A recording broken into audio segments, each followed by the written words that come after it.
Hello, sir. Good evening. Good evening Anushka.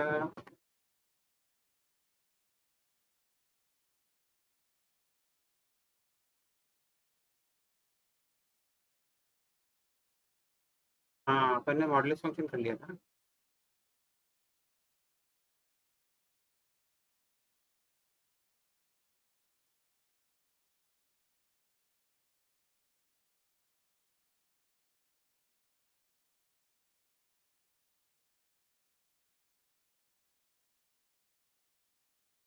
Sir क्या आप एक बार ऊपर स्क्रॉल कर सकते हो?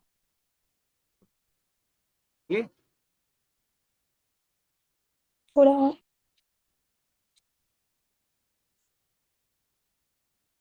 हमने पावर फंक्शन कर लिया था क्या? ये पावर फंक्शन ही तो है, सारे के सारे।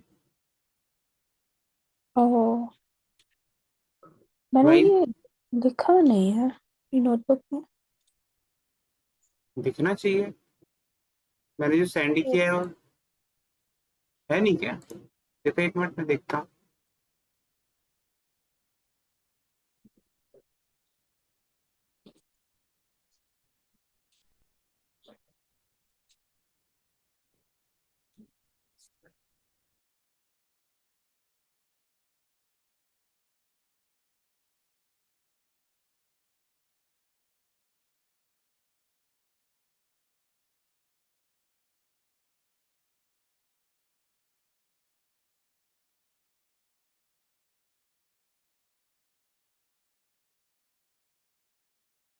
ओ, लेटेस्ट हमारी क्लास कब हुई है आज का?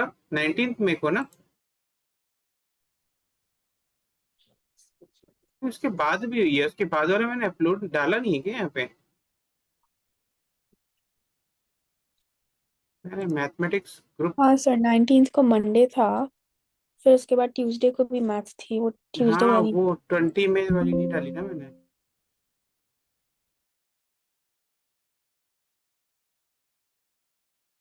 इसलिए नहीं मिला होगा तुम्हें, और तुम इस वाले ग्रुप पे ही देखते हो पापा वाले, है ना? मैंने एक्चुअली तुम्हारा एक और ग्रुप बना रखा है इस पे। मैंने ये वाला अपलोड किया था इस पे, लेकिन भूल गया था। सर एक ओ मैथ्स का भी ग्रुप बनाया है आपने? हाँ, मैंने फिजिक्स नोटिस का नहीं ग्रुप भी किया। है।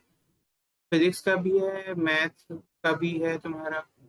और उसका भी, क्योंकि उसमें वो भी है ना दूसरा वाला, नव्य जो पढ़ता है मैथ्स वाले में तुम्हारे साथ। अब हाँ आज उसकी सर। वी आज उसकी वीएमसी क्लास होती है, तो उसे ज्वाइन नहीं कर पाता, तो रिकॉर्डिंग देख लेता है। अच्छा हम्म। इसलिए मैंने, क्योंकि दोनों को अलग अलग क्यों भेजूं, तो इसलिए मैंने ग्रुप में डाल दिया था। सर, क्या आप एक बार वो फर्स्ट टू फंक्शन सिखा सकते हो जो हमने किए थे? कांस्टेंट वाले, ये हाँ कांस्टेंट सर, क्या आप आइडेंटिटी। एक बार ये कांस्टेंट और आइडेंटिटी में डिफरेंस बता सकते हो? हाँ, बहुत डिफरेंस है। कांस्टेंट फंक्शन में ये है कि तुम कोई भी एक्स की कोई भी वैल्यू रखो, वाई की वैल्यू सेम ही आने वाली है। मतलब एक्स की कोई भी वैल्यू रखो, अगर वाई की वैल्यू कांस्टेंट ही आई, मतलब सपोज मैंने ओ, ओ हाँ हाँ, ठीक है, सॉरी सर, समझ आ गया। और आइडेंटिटी में मतलब जो तुम एक्स की वैल्यू डालो वही वाई की वैल्यू आएगी। हाँ, वाई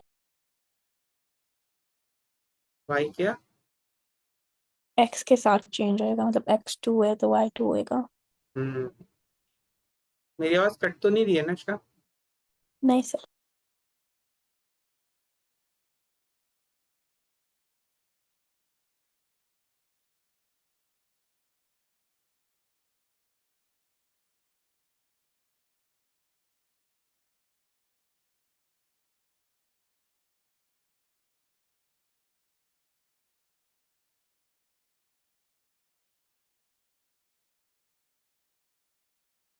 चलो अब आगे के फंक्शन करते हैं। मॉड्यूलस हो गया ना अपन का?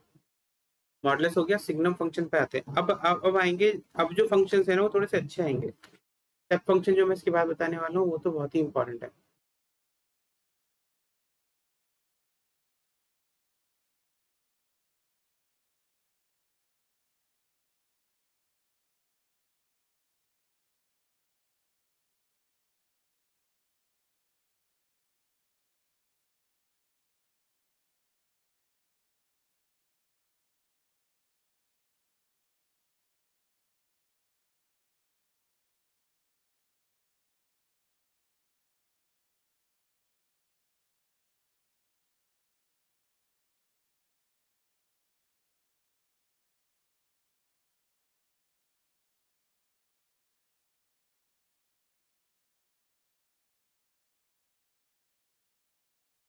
हाँ अशिका, तुम्हारे पापा का मैथ्स कब हुआ है, मैसेज आया मेरे पास।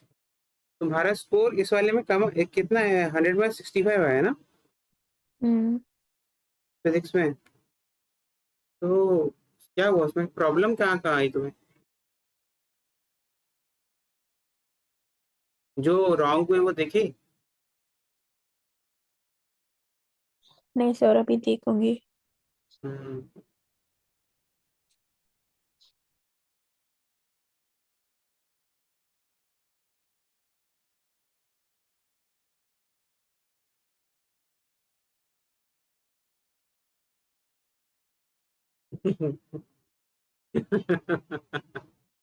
और क्या सर को उन्होंने पापा को रीजन क्या दे दिया तुमने। अच्छा, पापा को रीजन क्या दे दिया, पापा बोल रहे हैं रीजन इज बॉदरिंग मी। क्या रीजन सर? सर पापा बोल रहे हैं her reason is bothering me.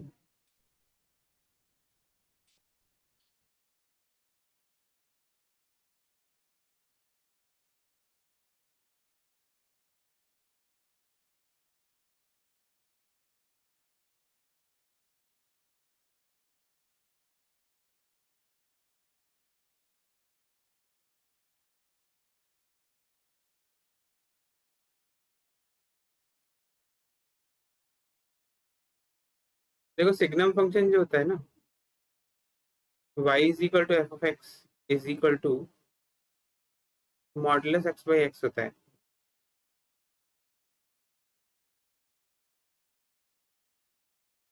Zero. तुमने पापा को कुछ उल्टा सीधा तो नहीं बता दिया ना। अच्छा, नहीं, नहीं कुछ नहीं। पापा ने पूछा था तुमसे क्या? कि तुम्हारे मार्क्स कम क्यों है, तुमने मार्क्स, उन्होंने मार्क्स पूछे तुमसे। हम्म।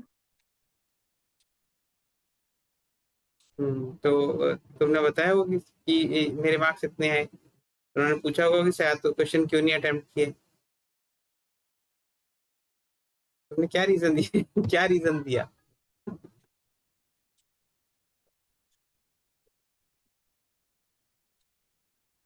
सर वही, वो जो पीवाई की वाली बुक आपने दी है उसमें से क्वेश्चन सॉल्व करना होता है ना हर दिन।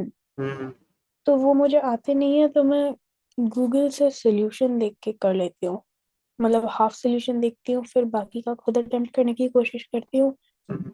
और नहीं हुए तो पूरा सोल्यूशन देख लेती हूँ। तो वही, उसी की वजह से वो क्वेश्चन जो जैसे सॉल्व किया वो मुझे याद नहीं रहता है, फिर एग्जाम में तो नहीं confusion अष्का, याद थोड़ी ना करना क्वेश्चन, देखो क्वेश्चन याद नहीं करना होता है। तुम जैसे अभी तुम गूगल से वो देखते हो, उसका हिंट देखते हो, फिर सॉल्व कर लेते हो, बाकी है ना। तुम्हें ओवर द पीरियड ये करना है कि तुम्हें हिंट देखने की जरूरत ना पड़े, समझ रहे हो, तुम्हारे दिमाग में अपने आप ही आइडिया आ जाए कि हाँ सॉल्व वही, कैसे। पर ऐसा हो नहीं रहा है। जैसे वो क्वेश्चन देते हैं ना कि एक रेक्टेंगल के दो कोऑर्डिनेट्स ए और बी दिए हैं, हम्म। फिर सी अल्फा कमा बीटा है, डी वो गामा कमा डेल्टा है। हम्म। तो फिर वो alpha beta gamma delta, alpha plus beta plus gamma plus delta ढूंढने को बोलता है। हाँ तो वो उसके स्टेप्स समझ में नहीं आते हैं कि पहले क्या ढूंढना है, कैसे ढूंढना है। तुम्हें सोचना पड़ेगा इसका। जैसे अगर जैसे सपोज तुम्हें ये तीन चीजें दी हुई हैं, ये है ना, अब तुम्हें ये तीन चीजें दी हैं, ये फोर्थ वन तुम्हें निकालना है। अब फोर्थ वन तुम्हें निकालना है, तो फोर्थ वन निकालने के लिए तुम कुछ तो आइडिया लगा सकते हो ना, जैसे इट इज। फोर्थ वन नहीं, दो दिए होते हैं, दो ढूंढने होते हैं। हाँ दो दिए हुए, एग्जैक्ट क्वेश्चन बताओ मुझे तो मैं बताऊंगा। जैसे दो दिए हुए हैं तुम्हें, दो ढूंढने हैं, ये और ये, तुम कुछ तो आइडिया लगा सकते हो ना, जैसे किसी इस लाइन की इक्वेशन निकाल सकते हो, ठीक है। हम्म। ऊपर की इस लाइन की इक्वेशन निकाल लोगे, और इसका स्लोप निकाल लोगे, करेक्ट, क्योंकि इसका परपेंडिकुलर है। इतने आइडिया तो तुम्हें लगाने पड़ेंगे ना। जैसे इसका स्लोप निकाल लिया क्योंकि तुम्हें इस लाइन का स्लोप पता है, करेक्ट। हम्म। इसका स्लोप तुम निकालोगे m2 is equal to -1/m1, और इसकी क्योंकि पॉइंट है, इसका स्लोप पता है, तुम इक्वेशन निकाल सकते हो इस लाइन की। समझ रहे हो? हम्म। अब इसी लाइन की इक्वेशन आ गई तो अल्फा बीटा इसके ऊपर लाई करेगा, लाइन के ऊपर, तो एक इक्वेशन बन गई तुम्हारे पास। ऐसे ही सेम चीज तुम एक्शन इसके साथ कर सकते हो, तो गामा डेल्टा की एक इक्वेशन बन गई।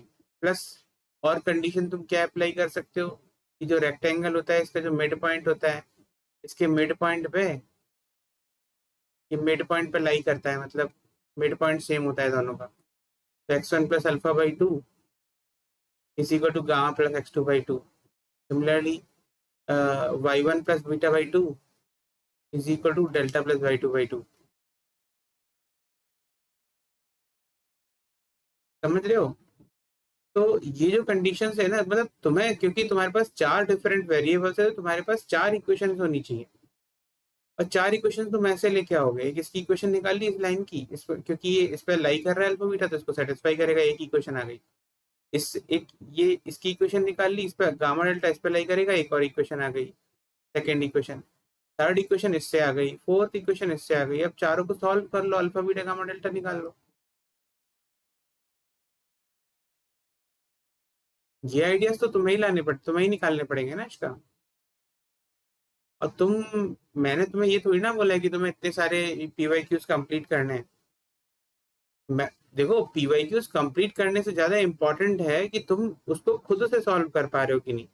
तुम्हें मैंने बताया है ना, शुरू शुरू में जब मैंने 11th, तुम्हारा पता है कौन सा फेज चल रहा है, स्टार्टिंग फेज। क्योंकि मैं तो जब मैं पता है एक्चुअली में शुरू में जब प्रॉब्लम सॉल्व करना स्टार्ट करता था 11th में, तो आइडिया नहीं आता था मैं सॉल्यूशन। अब तुम लोगों के साथ प्रॉब्लम क्या है कि तुम लोगों के पास गूगल है, हमारे पास गूगल नहीं था।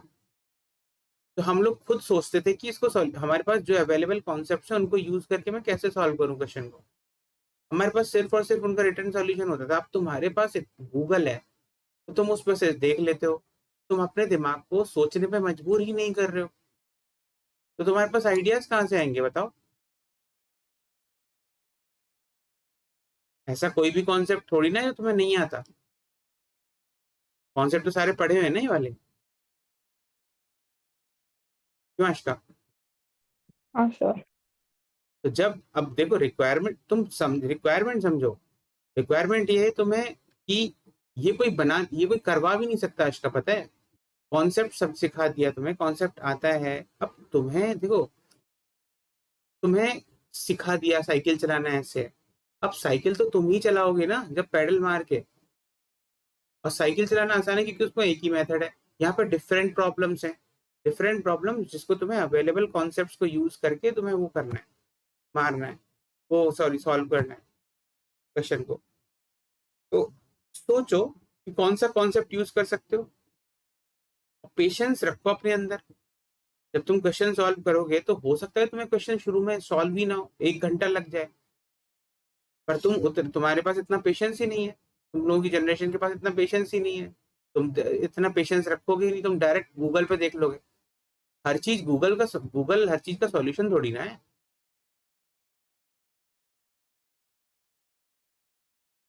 तो तुमने कभी भी क्वेश्चन सॉल्व करने पर तुमने कभी ये बोला है, दिखाया मुझे कि सर मैंने इस तरह से स्टार्ट किया था इस प्रॉब्लम को, और मैं यहाँ पर स्टक हो गई, मेरी वर्किंग में यहाँ पर स्टक हो गई, मुझे समझ में नहीं आ रहा इसके आगे क्या करूँ।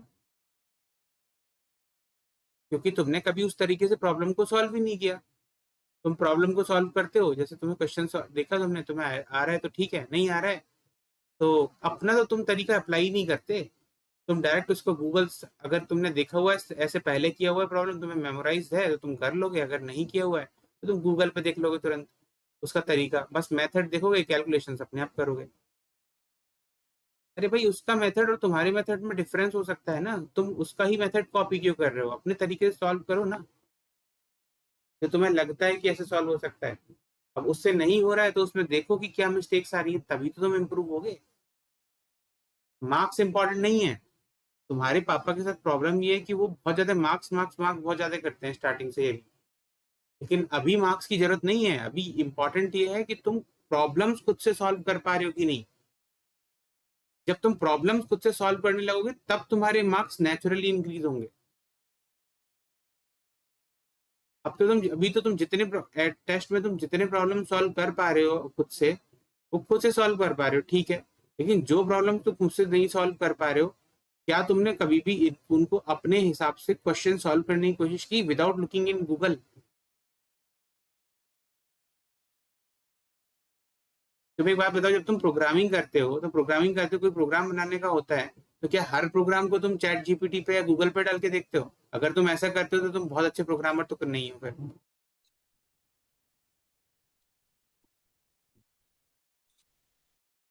चैट जीपीटी से देखते हो प्रोग्राम को? नहीं सर, मैं खुद लिखती हूँ। खुद लिखते हो ना, तो वैसे ही तुम्हें प्रॉब्लम भी वैसे ही सॉल्व करना है। अगर तुम प्रॉब्लम्स वैसे सॉल्व नहीं कर पा रहे हो तो इसका मतलब तुम्हें कोशिश करनी पड़ेगी, फोर्स करना पड़ेगा अपने ब्रेन को। क्योंकि एक तुम मुझसे हिंट लो कि सर मुझसे ये क्वेश्चन सॉल्व नहीं हो रहा, हिंट क्या होना चाहिए इसको सॉल्व करने के लिए। तुम हिंट गूगल से लेते हो, चलो तुमने हिंट गूगल से ले लिया, ठीक है।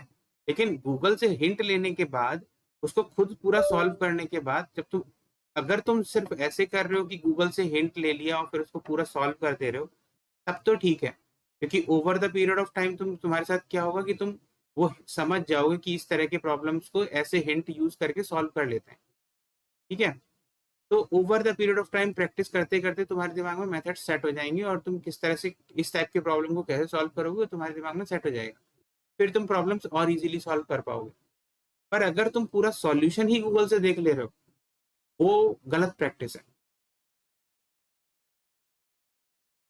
तुम कौन सी प्रैक्टिस कर रहे हो वैसे अभी? हिंट ले रहे हो या पूरा सॉल्यूशन ही देख ले रहे हो?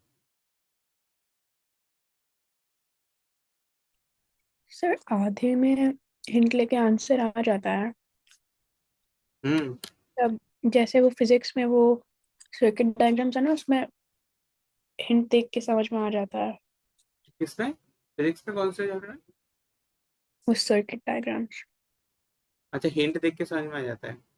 और हाँ, मतलब दूसरे बाकियों में? उसको इक्विवेलेंट कैसे बनाया वो देख के। हम्म।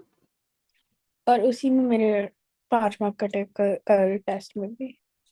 कोई बात नहीं, पूरे सही है। बहुत तुम्हारे बहुत खराब मार्क्स नहीं आ रहे हैं, अच्छे ही मार्क्स आ रहे हैं। बस तुम्हें और अच्छा इंप्रूव करने की जरूरत है।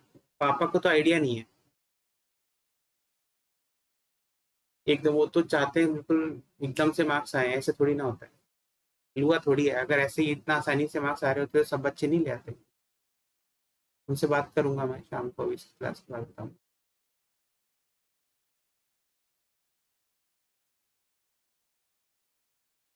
तो तुम अपनी जो प्रैक्टिस है ना, जैसे एक्स्ट्रा करते हो, तुम वैसे ही करना। मतलब सिर्फ हिंट लेना सॉल्व करने की, और उस हिंट को याद रखना कि इस क्वेश्चन को सॉल्व करने में मैंने ये वाला हिंट यूज किया है, ऐसे सॉल्व हो रहा है, ठीक है। और फिर उसके बाद जब तुम ऐसे करोगे ना, तो पर सॉल्व पूरा खुद करना, बस हिंट लेना सॉल्यूशन से या गूगल से। जब तुम ओवर द पीरियड ऐसे क्वेश्चन सॉल्व करते रहोगे ना, तो तुम जब तक पीवाईक्यू खत्म करोगे तो तुम फिर उसके बाद कोई और क्वेश्चन सॉल्व करोगे, तुम्हें ऐसा लगेगा कि हाँ यार, जो ये तो क्वेश्चन वैसे सॉल्व हुआ था, ऐसे मैं सॉल्व कर लेती हूँ, फिर ये क्वेश्चन वैसे सॉल्व हुआ था, ऐसे सॉल्व कर लेती हूँ। ऐसे करके इम्प्रूव करते जाओगे तुम, ठीक है। चलो सिग्नम फंक्शन कर, मैं फिर पापा को बताता हूँ, उनसे बात करूँ। अब देखो, मॉड एक्स बाई एक्स है। अगर हमें मॉड एक्स की प्रॉपर्टी पता है, if x is greater than zero mod x x होता है, ठीक, ये वन होगा। If x is less than equal to zero, if x is less than zero, तो माइनस एक्स होगा, minus x by x is equal to minus one.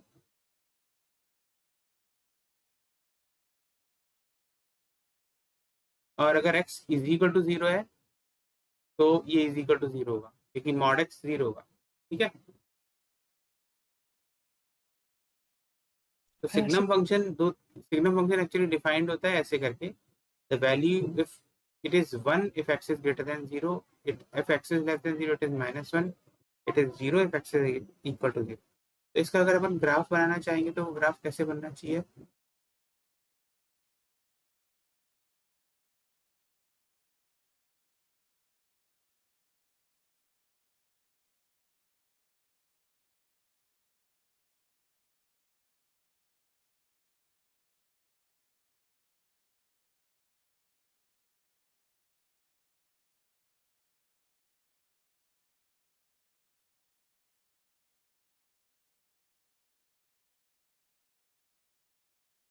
क्योंकि तुम्हारे पता है अश्का, इस समय मार्क्स कितने आ रहे हैं वो मैटर नहीं करता ज्यादा।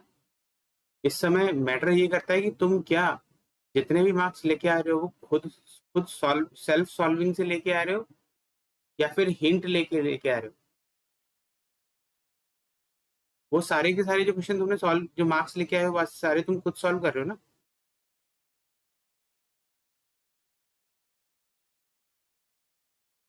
हाँ सर। बस तो काफी है। बाकी बचे हुए जो क्वेश्चन तुमसे नहीं सॉल्व हो रहे हैं हर पेपर के बाद, वो क्वेश्चंस देख लो उन क्वेश्चन की कि तुम्हारे की कैसे सॉल्व हो रहे हैं वो, उसको मुझसे सॉल्व क्यों नहीं हुए, जिससे कि अगली बार नेक्स्ट टाइम अगर ऐसे क्वेश्चन आए तो तुम सेम हिंट लगा के यूज करके उसको सॉल्व कर पाओ। बस ऐसे ही तो होता है, यही तो प्रोसेस है इसका सीखने का। इसीलिए तो बोला जाता है कि जेई के स्टूडेंट्स जो होते हैं उनको जितने नंबर ऑफ क्वेश्चन सॉल्व कर लें उतना कम है, क्योंकि आपको बहुत क्वेश्चन सॉल्व करने पड़ते हैं इसका। और मतलब अपने आप को ऐसा बनाना पड़ता है हिंट समझ समझ के कि जब नया क्वेश्चन आएगा तो क्या मैंने इस टाइप के कोई क्वेश्चन सॉल्व कर रखा है कि नहीं, तो उसकी जो हिंट है वो अपन नए क्वेश्चन में यूज करके उसको सॉल्व करने की कोशिश करें ऐसे। तब तुम एक्सपर्ट बनते हो प्रॉब्लम सॉल्विंग में, इतनी आसानी से थोड़ी बनते हो, नहीं तो हर बच्चा नहीं बन जाता। समझ गए ना? हाँ प्रोसेस सर। तो प्रोसेस तो बिल्कुल ठीक कर रहे हो। ये सिग्नम फंक्शन है। सिग्नम फंक्शन इसका डोमेन और रेंज क्या होना चाहिए? डोमेन है इसका x belongs to real number, क्योंकि आप सारे रियल नंबर्स ले सकते हो जीरो बाकी, लेकिन इसका जो रेंज है वो रेंज सिर्फ 3 वैल्यूज होती हैं, या तो -1 होगा या 0 होगा या फिर 1 होगा।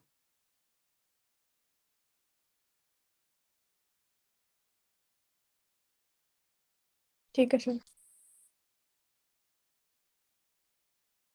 अच्छा, इसके बाद आता है ग्रेटेस्ट इंटीजर फंक्शन।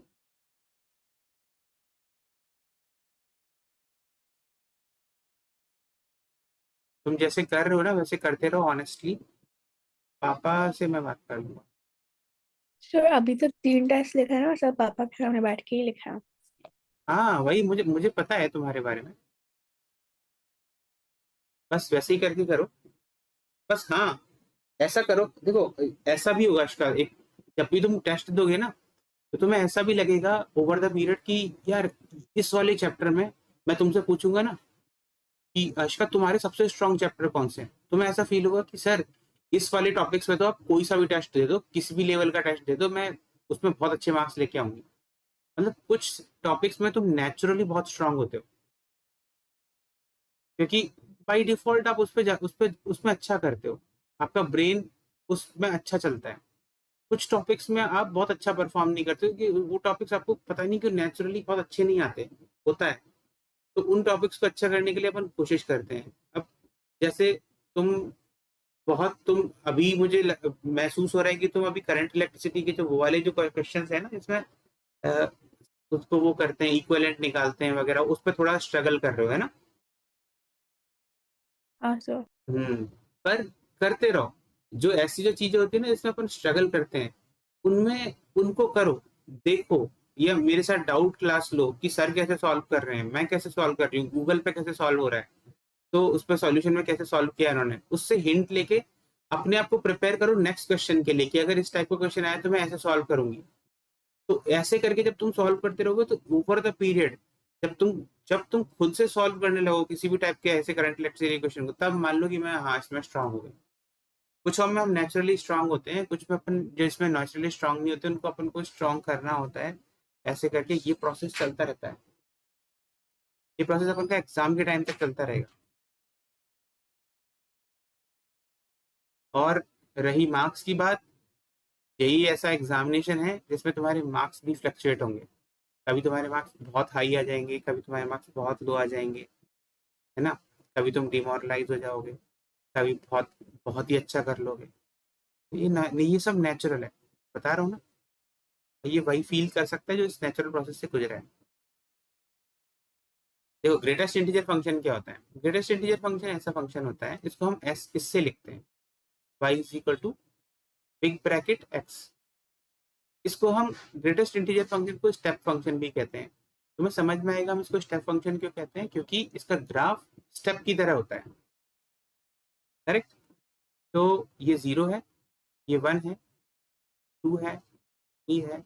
अभी देखना इसका ग्राफ बनाऊंगा। पहले तो इसकी डेफिनेशन समझ लो कि एक्चुअली है क्या greatest integer function. Greatest integer function एक ऐसा फंक्शन है कि अगर ये इस तरह से डिफाइन होता है, अगर एक्स की वैल्यू 0 से लेके 1 के बीच में है तो स्टेप एक्स की वैल्यू जो होती है ना वो 0 आती है। अगर एक्स की वैल्यू 1 से लेके 2 के बीच में है तो स्टेप एक्स की वैल्यू 1 आती है। एक्स की वैल्यू अगर 2 से लेके 3 के बीच में है तो स्टेप एक्स की वैल्यू 2 आती है। फॉर एग्जाम्पल 0.2 बोला मैंने,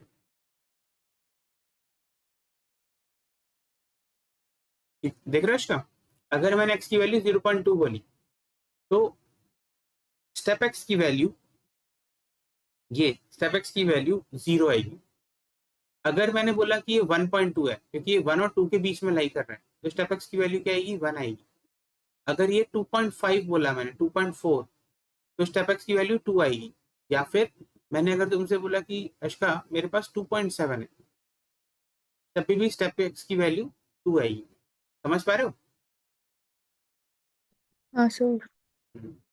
और ऐसे ही अगर -1 लेस देन और equal to x less than 0 है तो स्टेप एक्स की वैल्यू -1 आएगी। मतलब सपोज मैंने -0.2 बोला, यहाँ पे तुम्हें थोड़ा केयरफुल रहना पड़ेगा माइनस में, क्योंकि हमारी टेंडेंसी है कि -0 जैसे 0.2 में स्टेप एक्स की वैल्यू 0 आती है, ऐसी -0.2 में भी 0 आनी चाहिए। तो ये गलती हो जाती है। तो इसको, ये तुम्हें हमेशा याद रखना है, जिस इंटरवल में वो लाई कर रहा है नंबर, उसकी जो लोअर वैल्यू होती है वो वाली वैल्यू स्टेप एक्स की वैल्यू होती है।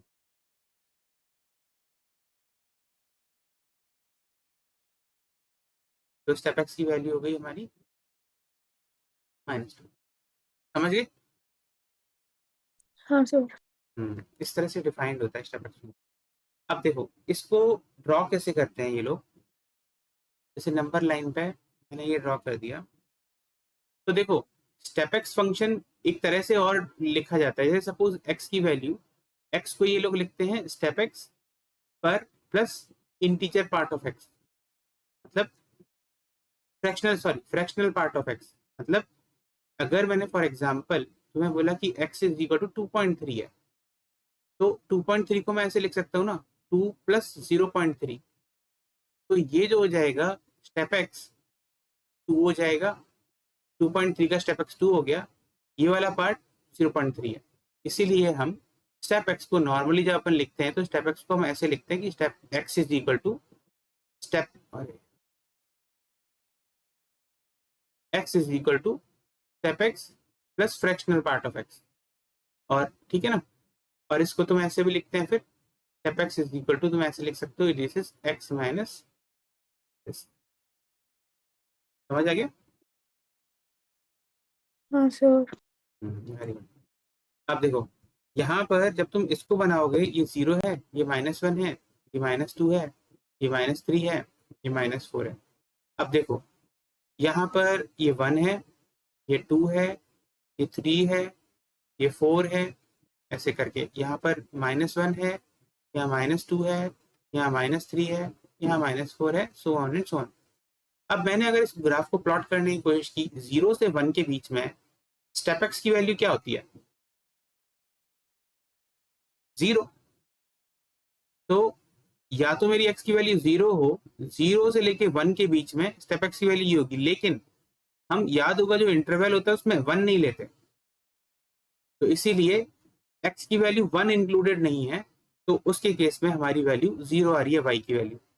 अगर मैंने 1 से लेके 2 लिया, एक्स की वैल्यू 1 से लेके 2 है, तो उसके केस में स्टेप एक्स की वैल्यू 1 आ रही है, यानी कि वाई की वैल्यू 1 आ रही है 1 से लेके 2 पर। मैं एक्स की वैल्यू मेरी, जब मैं एक्स की वैल्यू 2 पर आऊंगा तो एक्स की वैल्यू 2 पर मेरी जो वैल्यू है स्टेप एक्स की वो 2 पहुंच जाएगी, इसलिए मैं यहाँ पे खाली अंडा सा लिख बना रहा हूँ।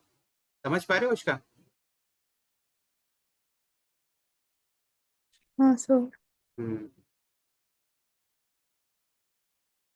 तो इस ग्राफ को समझना जरूरी है तुम्हें, ऐसे करके ये ऐसे करके, और ऐसे ही जाओगे तो ऐसे होगा, अब ये जो ग्राफ है, ग्राफ सीढ़ियों की तरह नहीं लग रहा, स्टेप की तरह, हाँ सर। इसलिए इसको स्टेप फंक्शन कहते हैं। ठीक है सर। ठीक है। चल। तो ये जो फर्स्ट क्वाड्रेंट में आपने सबसे ऊपर वाला जो बनाया है लाइन, हम्म, वो है एक्स इज ग्रेटर देन 3 से 4 वाला इंटरवल। 3 से 4, सबसे ऊपर वाला। हाँ, ये वाला ही तो बोल रहा हूँ ना। सर 4 से 5 होना चाहिए ना वो, क्यों? कि जीरो फाइव से इन वन से टू, टू है से यहाँ। थ्री, 3 से 4 सही तो है। क्योंकि वो वाली लाइन वो 3 और 4 के बीच में है ना। हम्म, तो स्टेप एक्स की वैल्यू 3 होगी ना। ये वाई को रिप्रेजेंट कर रहा है, वाई इज स्टेप एक्स। अगर हम्म। हमारा एक्स 3 से 4 के बीच में लाई करता है, तो स्टेप की वैल्यू क्या होती है? 3। तो 3 होगी ना वाई की वैल्यू। हाँ, फिर ये इस लाइन को एक्सटेंड करके 4 तक क्यों लेके जाना है? तो लेकिन देखो, हाँ, मैं जब इस लाइन, क्योंकि अगर तुमने देखो यहाँ पर एक्स की वैल्यू 3 है, तब भी वाई की वैल्यू 3 आएगी। करेक्ट। अगर एक्स की वैल्यू 3.2 है सपोज यहाँ पर, तो वाई की वैल्यू क्या आएगी? 3 ही आएगी। हम्म। अगर मेरी एक्स की वैल्यू 3.9 तक है, तब भी मेरी वैल्यू वाई की क्या आएगी? 3 ही आएगी। हम्म। पर जैसे ही मैं 4 पे गया, 4 पे पहुंचा, तो 4 पर मेरी वो वैल्यू ये नहीं आएगी, क्योंकि 4 less than equal to x less than 5 पर अगर 4 है या 4 से ग्रेटर वैल्यू, तो मेरी स्टेप एक्स की वैल्यू 4 हो जाती है। तो जैसे ही मैं 4 पे आता हूँ, तो मुझे 4 पे ये अंडा शो करना पड़ेगा, मतलब I do not have the value of y as 3 here. Hmm. ठीक है। ये होता है मीनिंग इसका। Okay sir. अच्छा, अब देखो, अब मुझे एक बात बताओ, जब तुम इसको समझ गए ना अच्छे से, कोई डाउट नहीं है? नहीं सर। अच्छा, अब अगर मैंने तुमसे पूछा कि अश्का मुझे फ्रैक्शनल पार्ट फंक्शन का ग्राफ बना सकते हो? देखो, fractional part function which is ये f of x is equal to fractional part of x, ये y is equal to this. अब तुम्हें क्या करना है, मैं तुम्हें हिंट दे देता हूँ, क्योंकि तुम्हें पता है x is equal to step x plus fractional part of x होता है। तो फ्रैक्शनल पार्ट ऑफ एक्स जो तुम्हारा होगा, वो होगा step x, x minus step x. तुम्हें ग्राफ बनाना है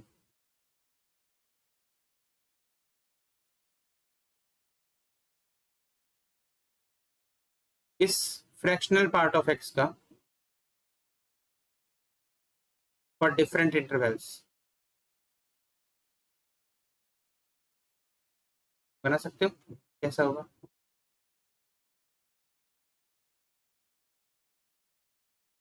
ट्राई कर सकते हो, ट्राई करो।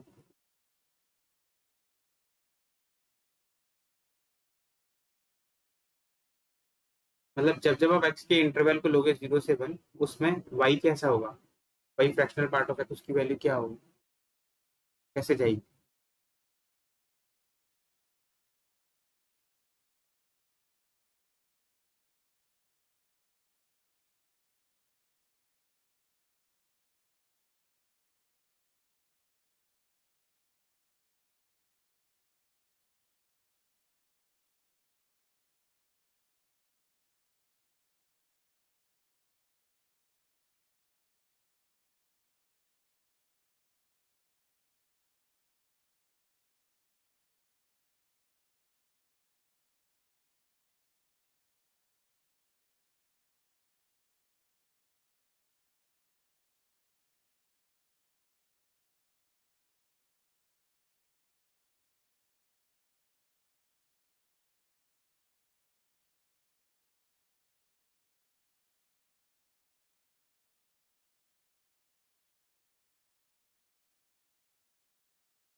सर वही स्टेप्स आएंगे, पर एक्स एक्सिस से शुरू होते हुए सब पैरेलल स्टेप होंगे। स्टेप्स, अच्छा पैरेलल स्टेप्स आएंगे या हाँ, हॉरिजॉन्टल हॉरिजॉन्टल आएंगे, इंक्लाइन पे आएंगे? मतलब -1 से वाई एक्सिस की तरफ, 0 से वाई एक्सिस की तरफ से स्लैंट होंगे। हाँ, रीजन बता सकते हो मुझे? तुमने नेट पे देख लिया क्या, गूगल पे है नहीं, इसका? रीजन बताओ मुझे। कि अगर 1.3 2.3 लेंगे हम्म, तो फिर उसको तो फिर वो 0.3 को हमें समझाना नहीं आ रहा ऐसे बनाओ ना। देखो, तुम्हें ग्राफ वो बना लिया करो ना, टेबल बना लिया करो। ये एक्स की वैल्यू है, ये y is equal to fractional part of x है, विच इज, अच्छा, ये स्टेप एक्स है और ये है फ्रैक्शनल पार्ट ऑफ एक्स, जो कि है एक्स माइनस स्टेप एक्स। ठीक है।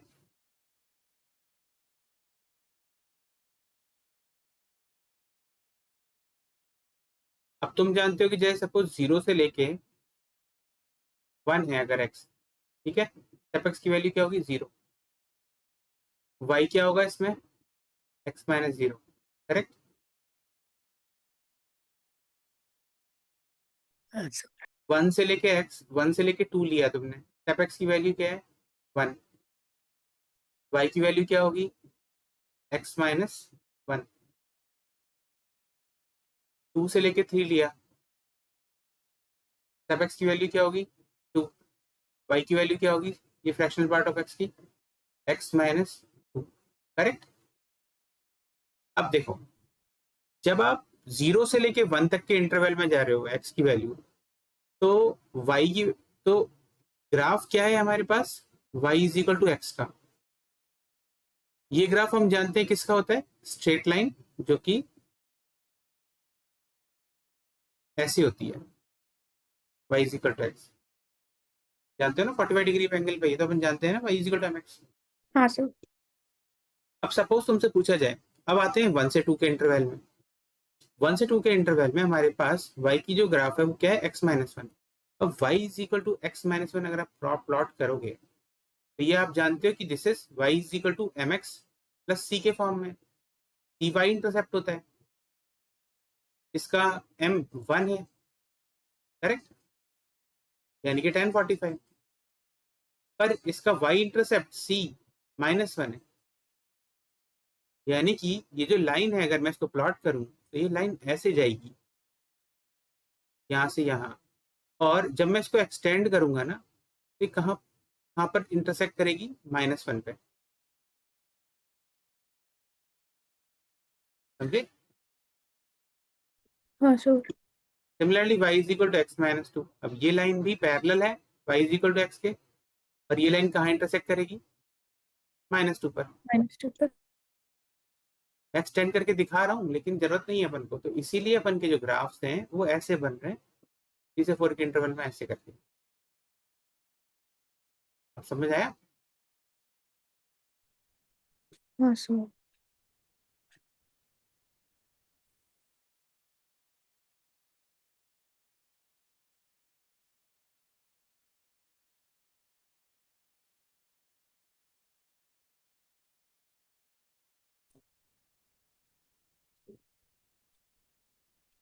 तो x अगर नेगेटिव हुआ तो उसका इंटरसेप्ट पॉजिटिव हो पॉजिटिव जाएगा। होगा।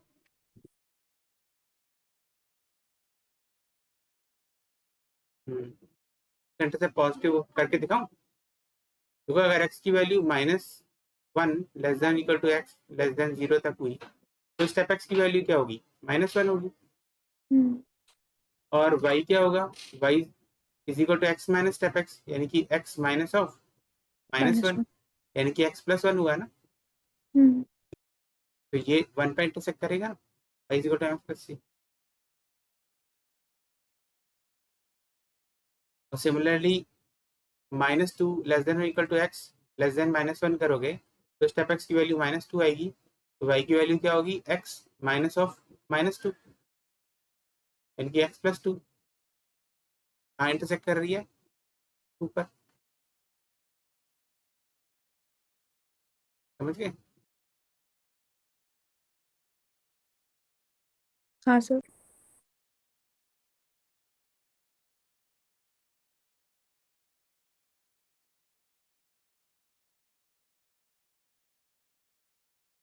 अच्छा अब मैं थोड़ा सा थोड़े से इजी से क्वेश्चन देता हूँ थोड़े, फिर उसके बाद थोड़ा टफ क्वेश्चन दूंगा। टफ फंक्शन क्योंकि बहुत बार पूछा जाता है, पहले तो क्वेश्चन।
देख रहा हूँ उसका, मुझे थोड़ा हाई हायर लेवल के क्वेश्चन है, मुझे थोड़ा इजी लेवल के क्वेश्चन चाहिए।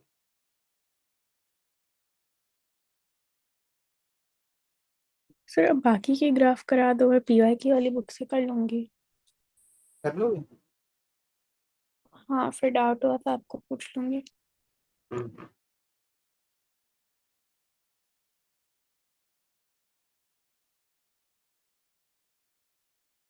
अच्छा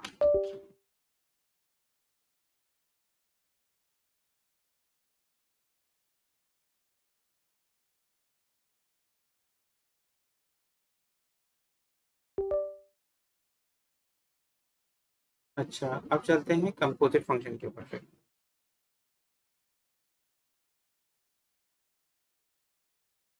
कंपोजिट फंक्शन तो अपन को आता है ना इसका। अपन ने 11th क्लास में पढ़ा था। याद नहीं है सब। एफ सर्किल जी वाला।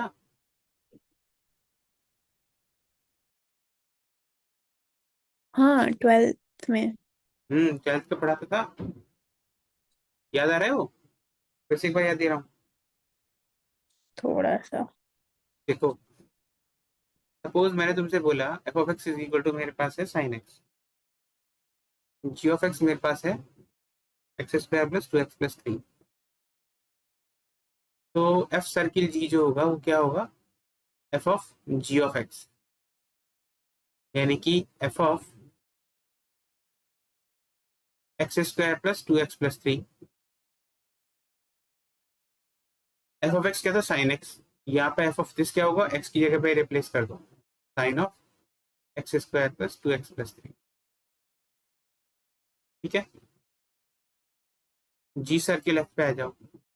क्या होता है? G of f of x, मतलब जी ऑफ साइन एक्स, मतलब जी ऑफ एक्स फंक्शन में साइन एक्स की जगह साइन एक्स रिप्लेस कर दो, sine x whole square plus 2 sine x plus 3। Okay.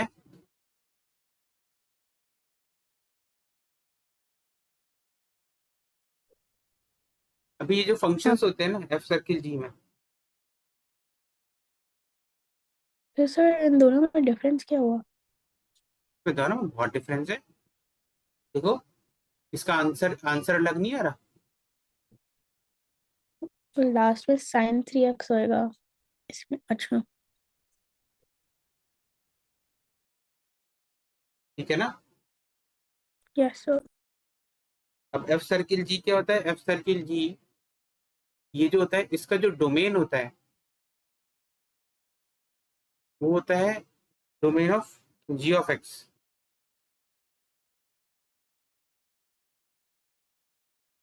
क्योंकि इस एफ सर्किल जी में आप इनपुट क्या डालोगे? इनपुट तो वो डालोगे ना जो आप जी फंक्शन में इनपुट डालते हैं, है ना, एफ सर्किल जी में। और इसका जो आउटपुट होगा रेंज, वो रेंज क्या होगा? जो एफ से आएगा आउटपुट।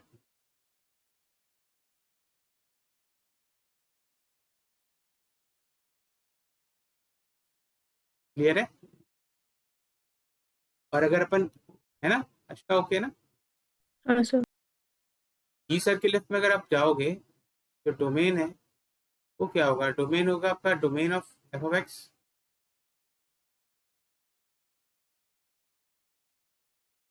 और रेंज क्या होगा?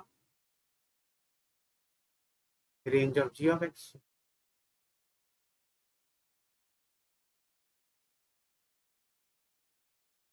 मैंने एक्चुअली तुम्हें इनवर्स फंक्शन भी पढ़ाया था इसका, याद है? सर वो समझ में नहीं आया था ना, क्योंकि मुझे 11th के ट्रिग्नोमेट्री नहीं आती है ठीक से।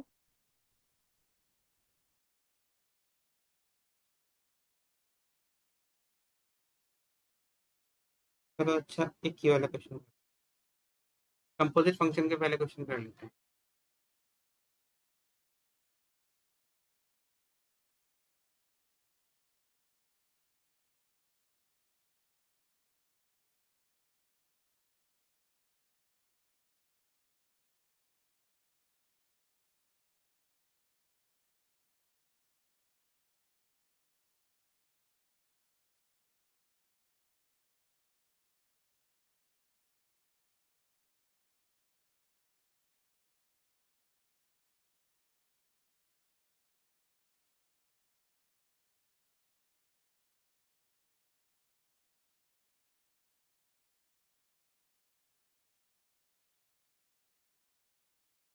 तो ये वाला क्वेश्चन अटेम्प्ट करो।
सर क्या थोड़ा ऊपर स्क्रॉल कर सकते हो?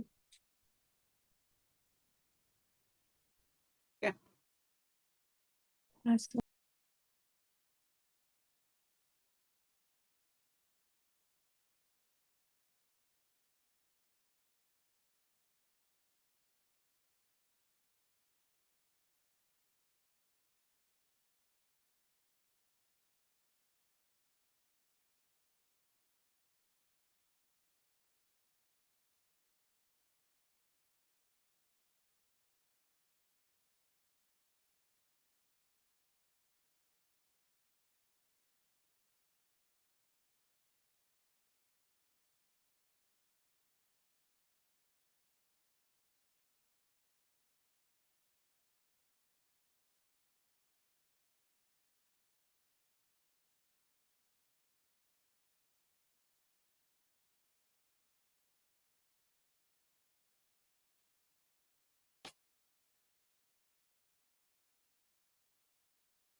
कर लोगे क्वेश्चन?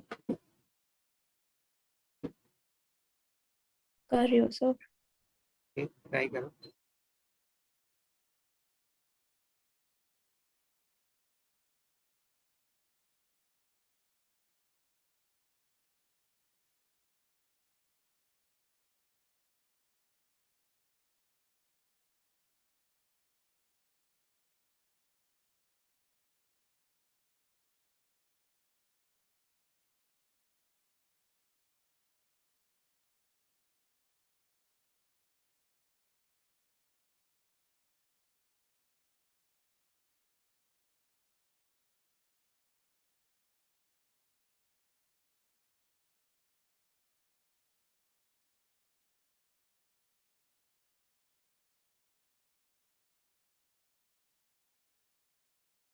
एक काम करो, इसको ना होमवर्क की तरह कर लो, सॉल्व कर लेना। अगर इसका आंसर नहीं आए तो नेक्स्ट क्लास में बता, ये तो मुझे व्हाट्सएप कर देना।